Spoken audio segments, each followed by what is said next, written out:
ओम शांति शांति शांति।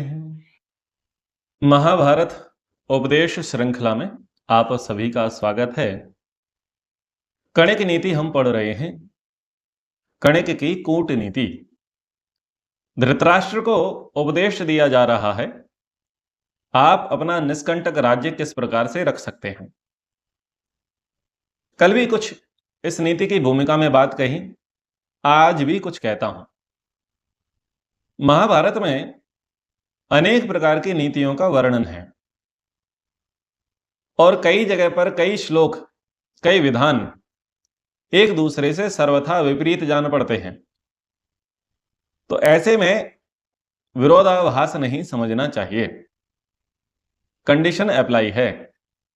आप अपने लिए क्या चाहते हैं, किस प्रकार से चाहते हैं, वह देखना पड़ेगा। और जिस दूसरे व्यक्ति के साथ आप व्यवहार कर रहे हैं, वो दूसरा व्यक्ति भी किस श्रेणी का है, किस कोटि का है, किस विचारधारा वाला है। कणिक की यह कूटनीति अत्यंत क्रूर है, दुष्ट है। अगर देखा जाए तो भारतीय नीति शास्त्रों को देखें, युद्ध नीतियों को देखें, और जो हमारी एक परंपरा रही है क्षत्रियों की, युद्धों की, डिप्लोमेट्स की, वो बहुत अलग रही है, बहुत ब्राइट रही है, बहुत उदात्त रही है, बहुत उदार रही है। लेकिन कणिक की जो कूटनीति है वो बिल्कुल अलग है। वहां पर कठोरता है, वहां पर क्रूरता है। तो ऐसी ऐसी बातें हैं, परंतु ऐसी नीति की भी आवश्यकता है। मनुष्य को सब प्रकार का ज्ञान रखना चाहिए। अब कुछ विद्यार्थी बोलेंगे, जी ये जो कूटनीति है इससे हमें क्या लेना देना, हमें तो कुछ व्यवहार की बातें पता चलें, अध्यात्म की बातें पता चलें, जीवन उपयोगी बातें पता चलें, वो हमारे लिए ज्यादा कारगर सिद्ध होंगी। हम राजा तो नहीं हैं, हम क्षत्रिय तो नहीं हैं, हम डिप्लोमेट्स भी नहीं हैं, हम गुप्तचर भी नहीं हैं, हम शासक भी नहीं हैं। हम तो सामान्य काम धंधा करने वाले मिडिल क्लास के लोग हैं, गृहस्थी लोग हैं। तो क्या आप राजा को पैदा नहीं कर सकते? क्या आप डिप्लोमेट्स बना नहीं सकते? क्या आप राष्ट्र की रक्षा में, धर्म की रक्षा में कुछ भी सहयोग प्रदान नहीं करेंगे? क्या आप इस ज्ञान से भी सर्वथा वंचित रहना चाहते हैं? उत्तर है नहीं। तो सीखो, जानो। जानोगे तो आप बता सकोगे। कई लोग पूछते हैं, जी हमें कुछ ऐसी ऐसी जानकारी की अपेक्षा है कि आपको पता है। बोले मैंने बहुत पढ़ा हुआ है। ऐसा कहीं नहीं है। आपने इस प्रकार का वक्तव्य देकर के क्या किया, सारी संभावनाओं को नष्ट कर दिया। एक व्यक्ति खोज करने आया, आपको आप तो मान लिया उसने। बोले स्वाध्यायशील व्यक्ति हैं, वो तो कहते हैं जी ऐसा कुछ नहीं है। तो व्यक्ति खाली हाथ चला जाता है। लेकिन अगर बहुत सारा हम पढ़ लेंगे, स्वाध्याय कर लेंगे, समझ लेंगे, तो कई लोग होंगे जो चाहेंगे कि कुछ हमें इस प्रकार की भी बातें पता चलें। तो यदि हमें पता होगा तभी तो हम दूसरे को बता सकेंगे, और हमें नहीं पता होगा तो हम कैसे बताएंगे। दूसरी स्थिति यह भी है कि कोई लोग इस प्रकार का व्यवहार करते हैं। आप टेलीविजन के माध्यम से, फिल्मों के माध्यम से, समाचार पत्रों के माध्यम से या प्रत्यक्ष रूप से कुछ ऐसी घटनाओं को देखते हैं तो आप आश्चर्यचकित हो जाते हैं, अच्छा ये कैसे हुआ। और फिर सिर पकड़ करके बैठ जाते हैं कि हम इसका तोड़ क्या निकालें, इसका निदान क्या निकालें, हमें क्या प्रतिक्रिया देनी चाहिए। तो जब अगर पता होगा तो आप तोड़ निकाल सकेंगे, आप प्रतिक्रिया दे सकेंगे, और आपने पढ़ा होगा तो उसकी अगली चाल को भी समझ सकेंगे। और अगर हम नहीं पढ़ें और फिर कोई व्यक्ति आकर के कहे साहब इनकी तो ऐसी ऐसी साजिश चल रही है, तो वो व्यक्ति, सब लोग क्या बोलेंगे, तुम मूर्ख हो, तुम्हारा दिमाग खराब है।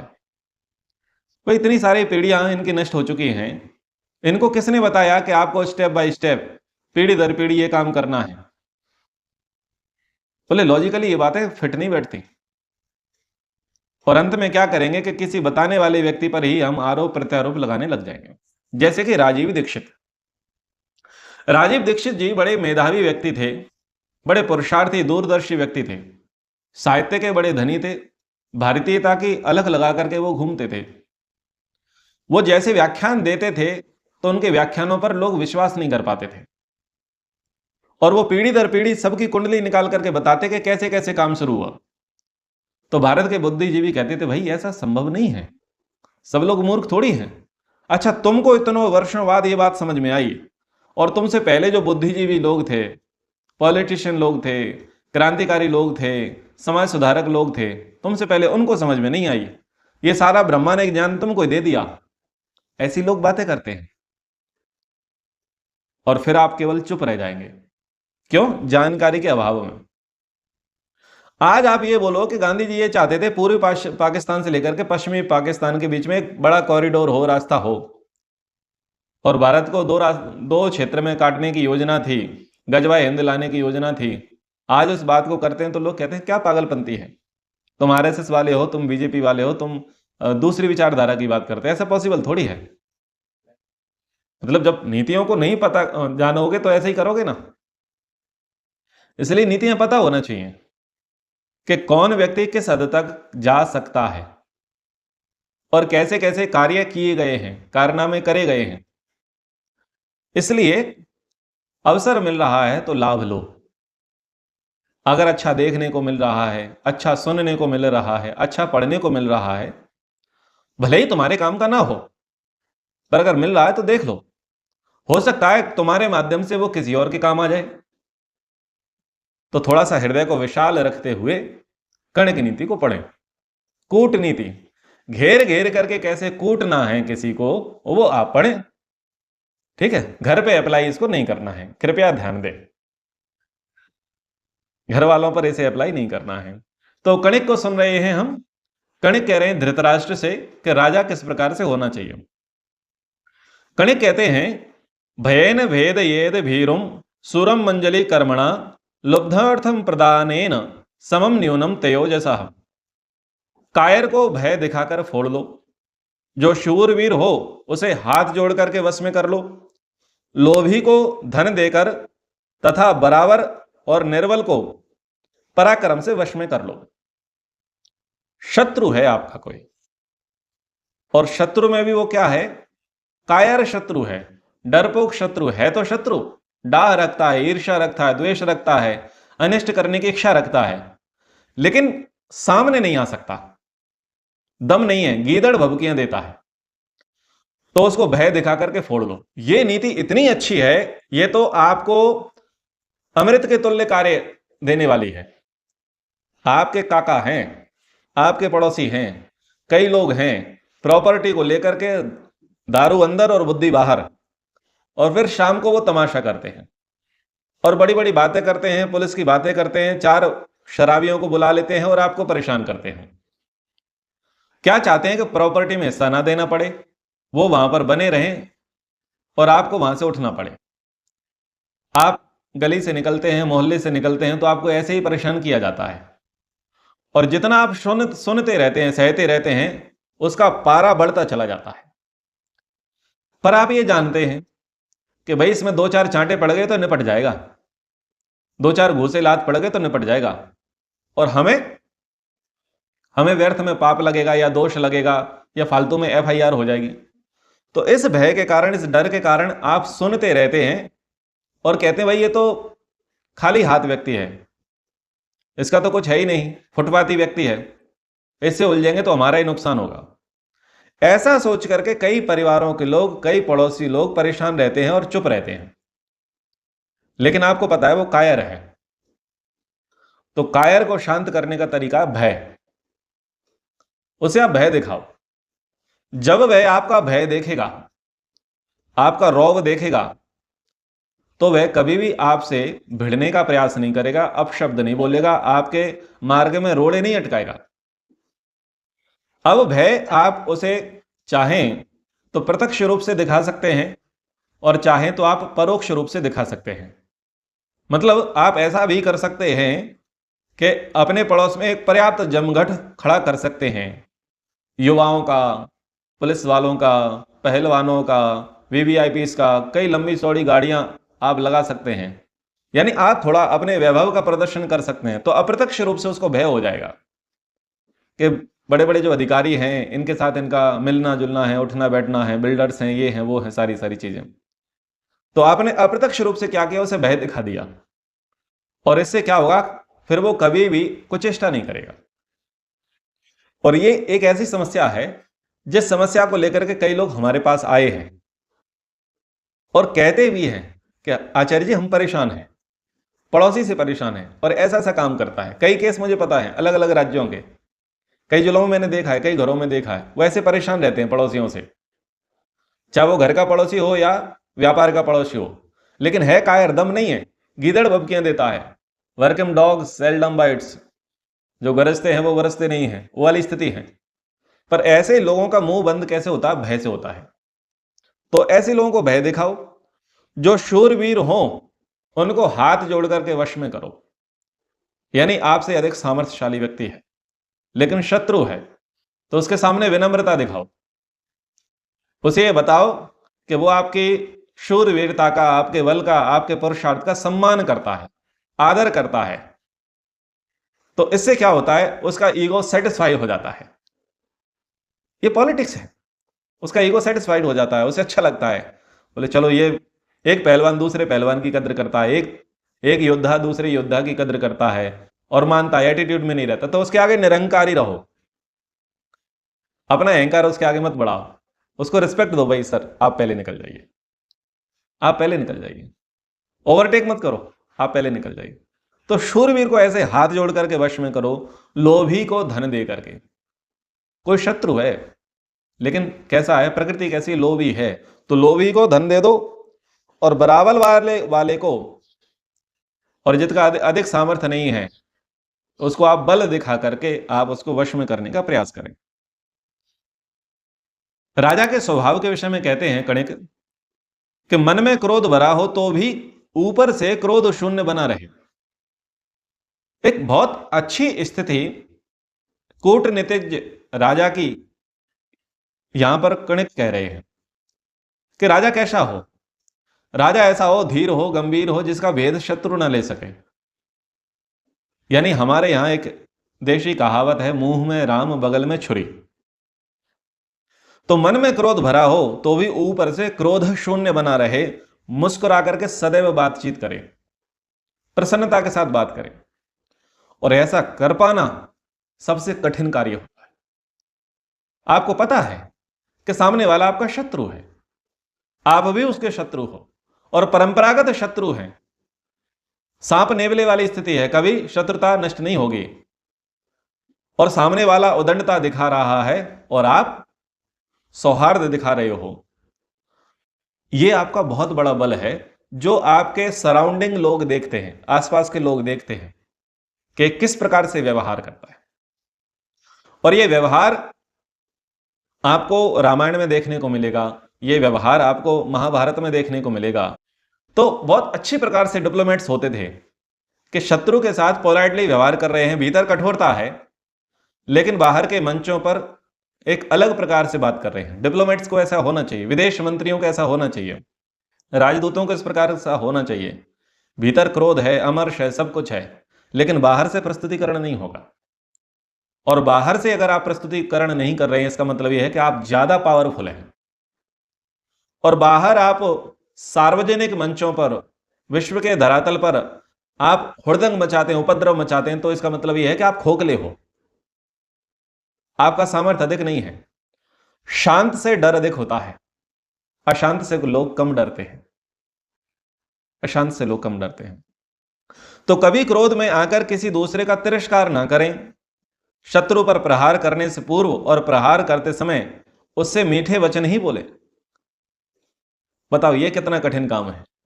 शत्रु को मारना है तो बिना क्रोध के कैसे मार सकते हैं, बिना क्रोध के उसे कैसे नष्ट कर सकते हैं। और शत्रु को मारकर भी उसके प्रति दया दिखावे, उसके लिए शोक व्यक्त करें, उसके लिए आंसू बहाएं। क्या कोई पात्र आपको याद आ रहा है ऐसा? ऐसे पात्र का नाम है रघुनंदन राम, जो रावण को मार करके भी शोक में है, जो रावण को मार करके भी उसके प्रति दया दिखा रहे हैं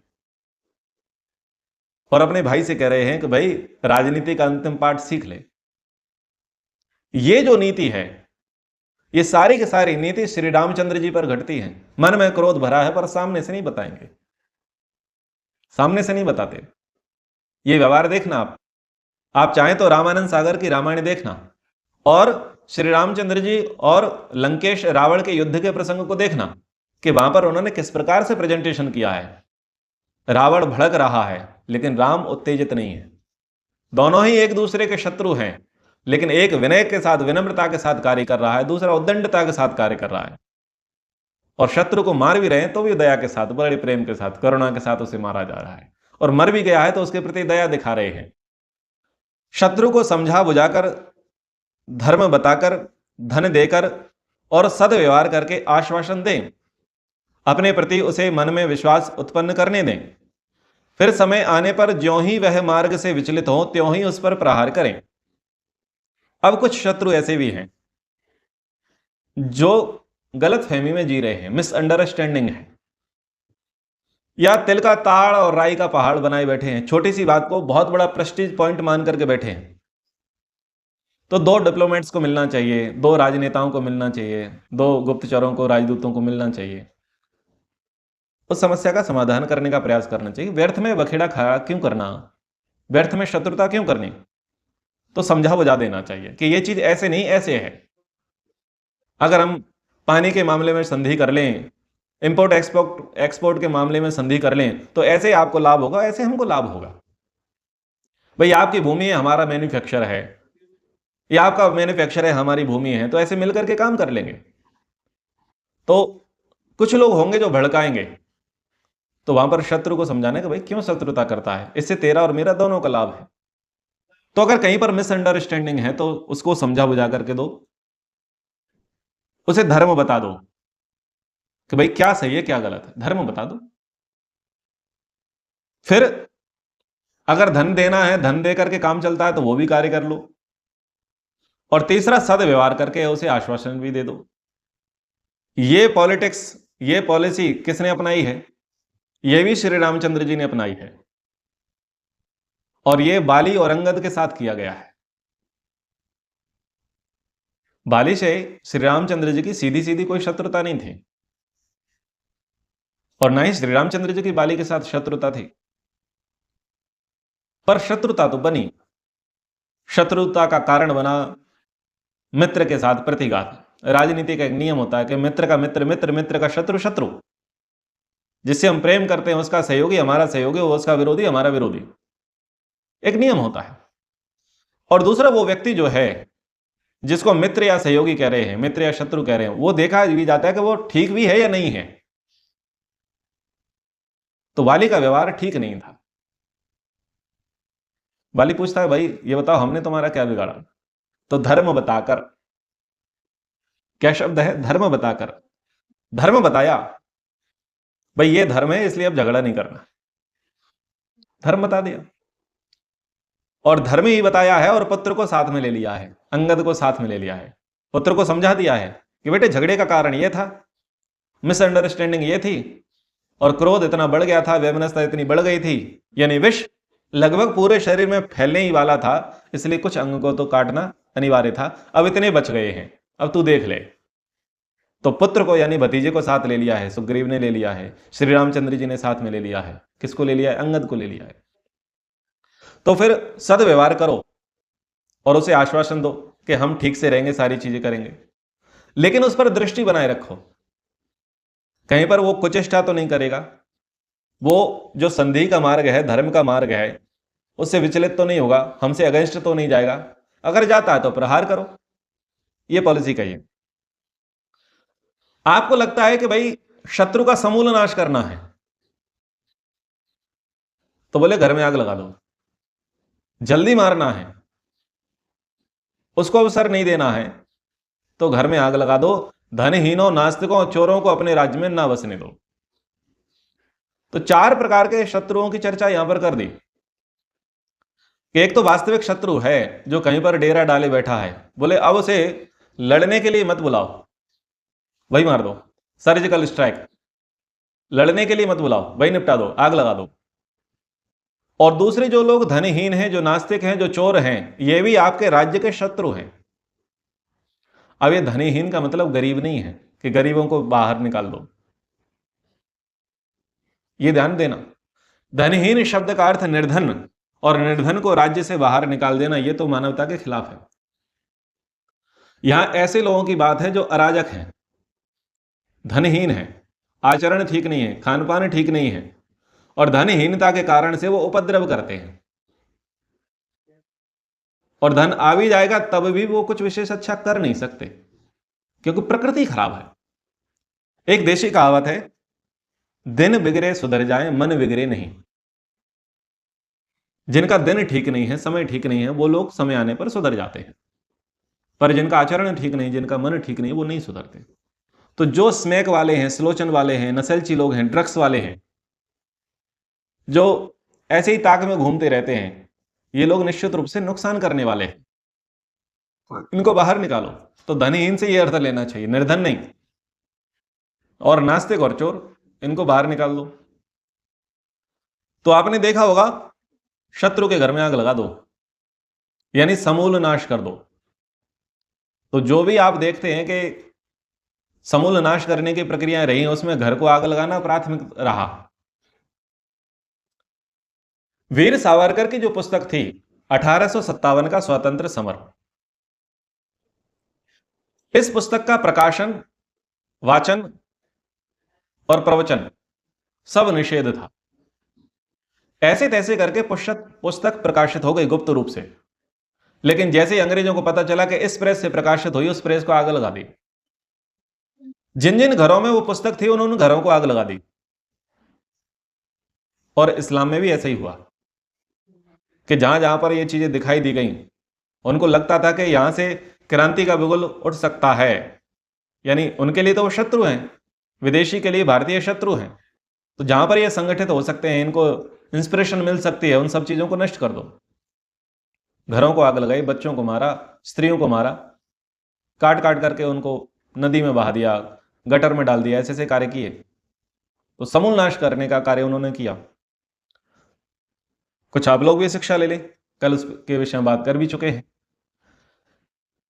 शत्रु आ रहा है तो कैसा व्यवहार करें? बोले शत्रु के आने पर उठकर उसका स्वागत करें, उसको आसन दें, उसको भोजन दें, उसे कोई प्रिय वस्तु भेंट भी करें। ऐसे व्यवहार से जिसका अपने प्रति पूर्ण विश्वास हो गया हो, उसे भी मारने में संकोच ना करें। सर्प की भांति तीखे दांतों से काटें, जिससे शत्रु फिर उठकर ना बैठ सके। राजा की पॉलिसी, क्रूरता दिखा रहे हैं, व्यवहार दिखा रहे हैं कि बाहरी व्यवहार कैसा है कि शत्रु आया है तो उसका स्वागत करें। और शत्रु के स्वागत की परंपरा केवल भारत में रही है। आया है, स्वागत करें, आओ, खाओ, बैठो, सारी चीज करो। और लड़ने की बात आएगी तो लड़ेंगे, लड़ना ही है। तो इस प्रकार से व्यवहार करें। आशंका, भय, विश्वास के विषय में कड़िक कहते हैं कि जिनसे भय प्राप्त होने का संदेह हो, उनसे सदा शंकित रहें, और जिनसे भय प्राप्त होने की संभावना ना हो, उनके प्रति सतर्क रहें। कुछ लोग ऐसे होंगे जिनके साथ भय लगा रहेगा, और कुछ लोग ऐसे होंगे जिनसे भय नहीं होगा, पर आप दोनों पर विश्वास ना करें। जो भय दिखा रहा है उस पर भी विश्वास न करें, और जो अभी भय नहीं दिखा रहा उसके प्रति सावधान रहें। और ये बात हिंदुओं को प्राथमिकता से सीखनी चाहिए। कुछ लोग उस हरी किताबी कीड़े की पैदाइश होते हैं, जिसमें बहुत सारे लोग तो साक्षात रूप से शत्रु हैं, और बहुत सारे लोग आपके व्यापारिक इष्ट मित्र हैं। वो जिम में आपके सहयोगी हैं, मॉर्निंग वॉक में आपके सहयोगी हैं, सब्जी के व्यापार में आपके सहयोगी हैं, अन्य अन्य क्षेत्रों में आपके सहयोगी हैं, वो ड्राइवर हैं। और कई जगह पर ऐसा है कि आप उनके बगैर काम कर ही नहीं सकते, आपको उनके साथ मिलकर के काम करना ही पड़ेगा। लेकिन कृपया आप उनको एनओसी ना दें। भय नहीं है वर्तमान में, लेकिन भविष्य में भी आप निर्भय हो, इसकी कोई गारंटी नहीं है। इतिहास उठा करके देख लो। इसलिए ऐसे लोगों के साथ व्यवहार करते समय सदैव सतर्क रहो, क्योंकि वो विष की वेल है, उसमें विष भरा है। वो विष प्रस्तुत नहीं कर रहा है, उसका अपना एक कारण है, लेकिन समय आने पर वो विष देगा, ये ध्यान अवश्य रखें। अगर कोई व्यक्ति अपने पूरे शरीर पर तेल चिपड़ करके सरसों या तिल चिपका ले और उतनी बार ये बोले कि नहीं, मैं आपका प्रेमी हूं, आपका भक्त हूं, आपका सहयोगी हूं, बोले तब भी उस पर विश्वास मत करना। ये हरी कीड़े की पैदाइश बहुत डेंजरस है, इस पर ध्यान दें। न विश्वसेद अविश्वस्ते, विश्वस्ते नाति विश्वसेत, विश्वासाद भयम उत्पन्नम मूलानी अपि निकृंतति। जो विश्वास पात्र नहीं है उस पर कभी विश्वास ना करें, परंतु जो विश्वास पात्र है उस पर भी अति विश्वास ना करें, क्योंकि अति विश्वास से उत्पन्न होने वाला भय राजा का समूल उच्छेद कर देता है। तो पहले संदेह की बात थी और अब विश्वास की बात है, किन पर आप विश्वास करते हैं और किन पर आप विश्वास नहीं करते, तो उनके प्रति सदैव सावधान रहें। जीवन में अति विश्वास किसी पर ना करें। जिन पर हम अक्सर ज्यादा विश्वास करते हैं वही विश्वासघात करते हैं। व्यवहार करते हैं, मिलते हैं, जुलते हैं, खाते हैं, पीते हैं, उठते हैं, बैठते हैं, आदान प्रदान करते हैं, धीरे धीरे लगता है कि अब ये हमारे विश्वास के योग्य है, और विश्वास के साथ उनको कुछ ना कुछ समर्पित कर दिया जाता है, उनको कुछ ना कुछ बता दिया जाता है। बस कालांतर में वही उसका प्रयोग करते हैं और बुरी तरीके से रीढ़ की हड्डी को आपकी तोड़ देते हैं। ये बात ध्यान रखें। ये नीति आप अपने पड़ोसियों, अपने अपनों के साथ भी ध्यान रखें, और यह नीति आप विधर्मियों के साथ भी ध्यान रखें। इस फील्ड में आपको किसी के साथ भी विश्वास नहीं करना चाहिए। सुषमा स्वराज ने एक भारतीय मूल की मुस्लिम महिला को अच्छी नीति के साथ भारत से वापस वो लेकर के आई थी, और उस लड़की को एक प्रकार से टॉर्चर किया जाता था पाकिस्तान में। पाकिस्तान का बुनेर क्षेत्र है, और वो लड़की कैसे पहुंच गई कि वो मलेशिया में जॉब करती थी और वहां पर एक मुस्लिम व्यक्ति के साथ उसका संपर्क हुआ। धीरे धीरे उसके संपर्क में आई, उसके साथ विश्वास बढ़ा, उसको वह अच्छा लगा, और बाद में जाकर के वो उसे पाकिस्तान बुलाता है, और जैसे ही पाकिस्तान बुलाता है तो उसकी नर्क की यातना उसको शुरू कर देता है। हालत खराब हो जाती है, बड़ी मुश्किल से वो एस्केप करती है, और सुषमा स्वराज के और जो डिप्लोमेट्स हैं जेपी, उनके सहयोग से वो लड़की वापस आती है। और आश्चर्य की बात यह थी कि भाई समान स्थिति है, समान आयु है, एक ही धर्म के लोग हैं, और वहां पर 6 महीने बाद बिल्कुल विपरीत रूप दिखाई दिया। तो जब वह अपने ही धर्म की लड़कियों को नहीं छोड़ते हैं तो दूसरे धर्म की लड़की को क्या ही छोड़ेंगे। इतने जहनी तौर पर ये लोग पागल हैं, दिमागी तौर पर ये पागल हैं। तो चाहे वो अपना हो या पराया हो, विश्वास कभी किसी का ना करें, अति विश्वास कभी ना करें। बिना विश्वास के जीवन नहीं चलता, लेकिन अंधा विश्वास कभी भी किसी पर नहीं करना चाहिए। यहां पर अंधे विश्वास की चर्चा की है, ठीक है। अच्छी प्रकार से परीक्षा करके अपने शत्रु के राज्य में गुप्तचर नियुक्त करें। शत्रु के राज्य में ऐसे गुप्तचर रखें जो पाखंड वेशधारी जैसे लगते हों। ये भी गुप्तचरों को तैनात करने की, नियुक्त करने की एक पॉलिसी रही कि भिखारियों के रूप में, स्ट्रीट फूड लगाने के वाले के रूप में, मांगने वालों के रूप में, बाबाओं के रूप में एजेंट्स, गुप्तचर भेजे जाते थे। आज भी भेजे जाते हैं, आज भी हैं। तो पुराना तरीका है। इस तरीके को का ज्ञान देने वाले कौन है? कणिक हैं, जो सब जगह चल रहा है। राजा कैसा हो? बोले वार्तालाप करने में विनयशील हो, विनम्र हो, लेकिन हृदय छुरे की धार की समान पे ना हो, ऐसा राजा हो। अवसर देख करके हाथ जोड़ना, शपथ खाना, आश्वासन देना, पैरों पर मस्तक रखकर प्रणाम करना, आशा में बांधना, ऐसा राजा को आना चाहिए।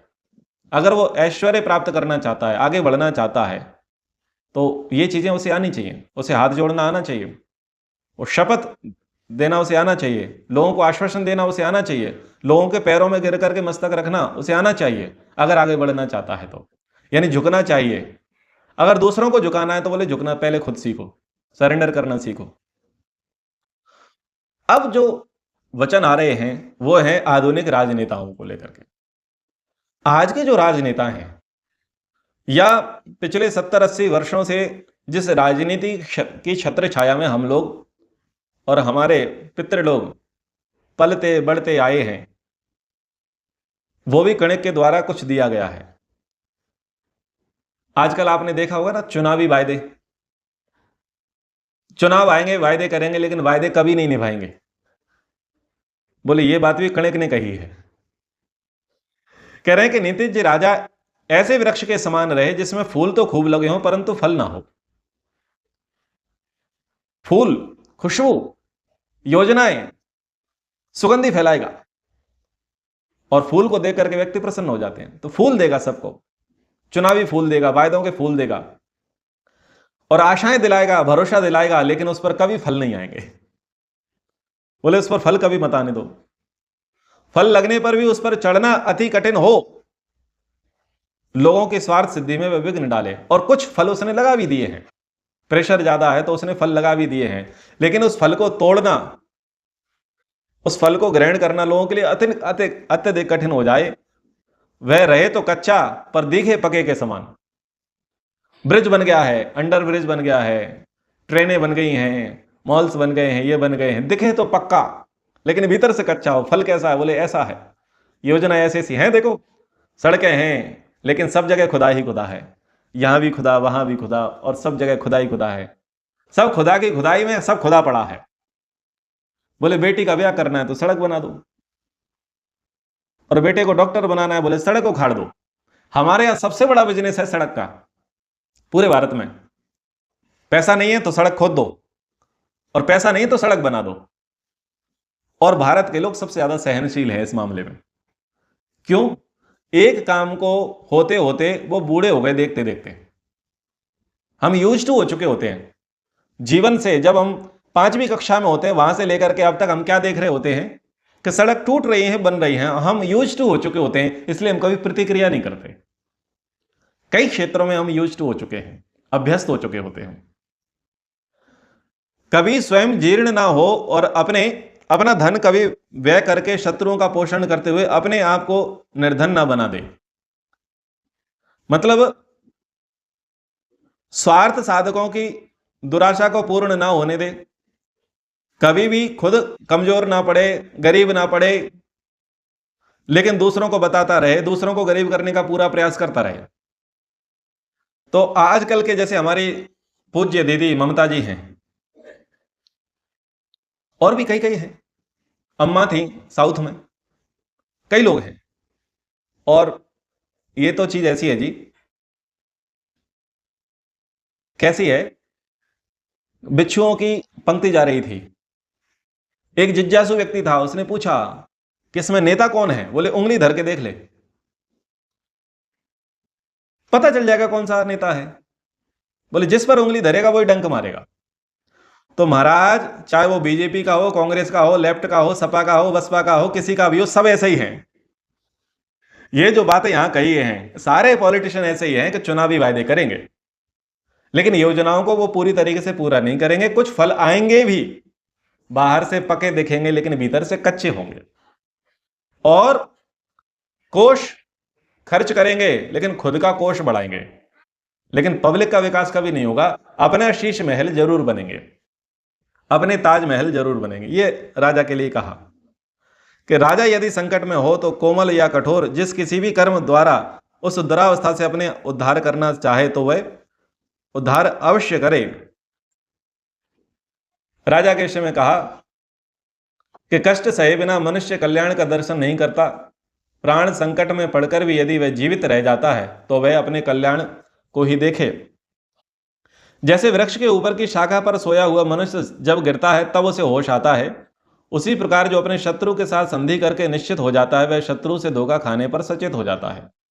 कोई बात नहीं, ठोकर के समझ जाओगे। क्या तो ये जा रहा है कि भाई शत्रु पर विश्वास मत करो, पर तुमको लगता है कि एक मौका लेना चाहिए, एक नई शुरुआत करनी चाहिए। बोले ठीक है, जैसे पेड़ की शाखा पर सोया हुआ व्यक्ति नीचे टपकता ही है, तुम भी टपकोगे ही, ट्राई करके देख लो। तो कभी कभी व्यक्ति दूसरे के समझाने से नहीं समझता है, और खुद जब ठोकर खाता है तब वो समझता है। जब तक अपने ऊपर भय आया ना हो तब तक डरे हुए की भांति उसे टालने का प्रयत्न करना चाहिए, परंतु जब भय सामने हो तब निडर होकर के शत्रु पर प्रहार करना चाहिए। अद्भुत बात कही। कुछ भय नहीं है, लेकिन भय ध्यान में रखे। लेकिन भय आ जाए तो भयभीत ना हो, तब निडर बना रहे।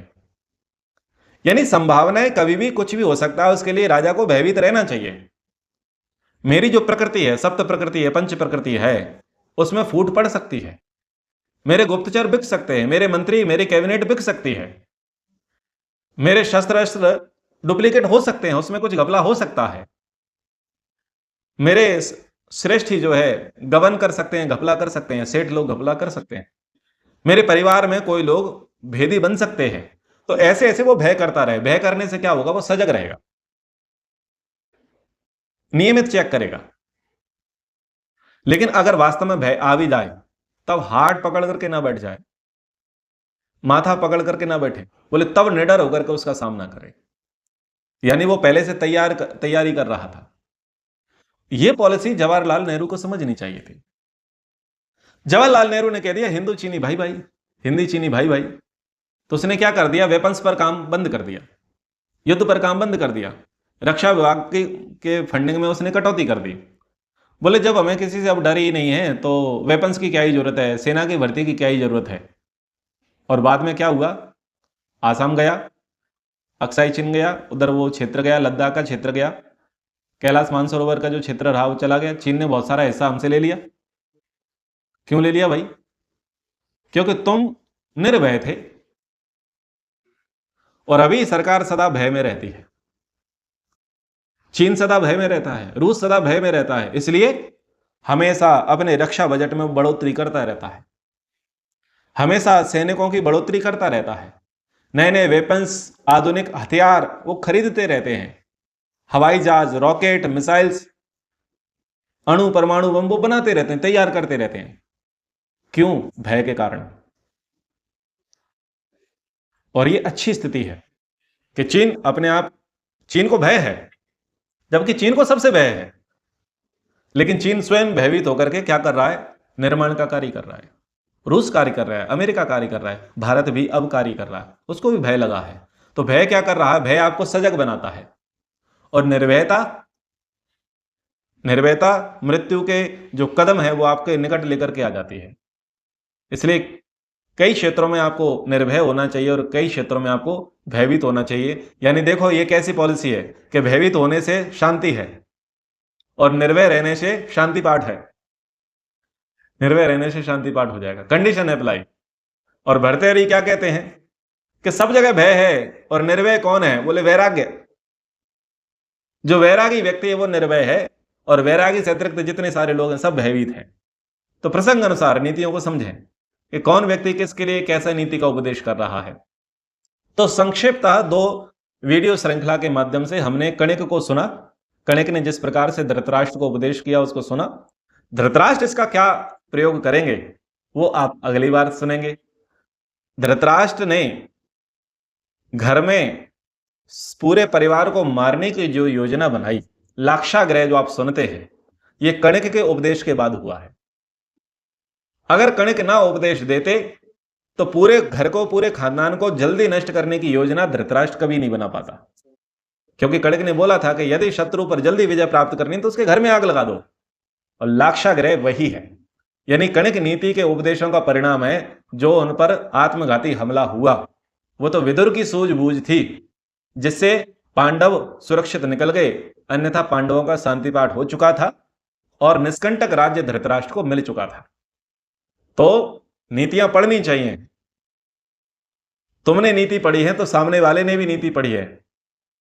अगर हम नीति नहीं पढ़ेंगे तो हम दूसरे की नीतियों के ग्रास बन जाएंगे। इसलिए हमेशा पता होना चाहिए, एंटीडोस हमेशा पता होना चाहिए। चलिए अब विराम करते हैं। ओ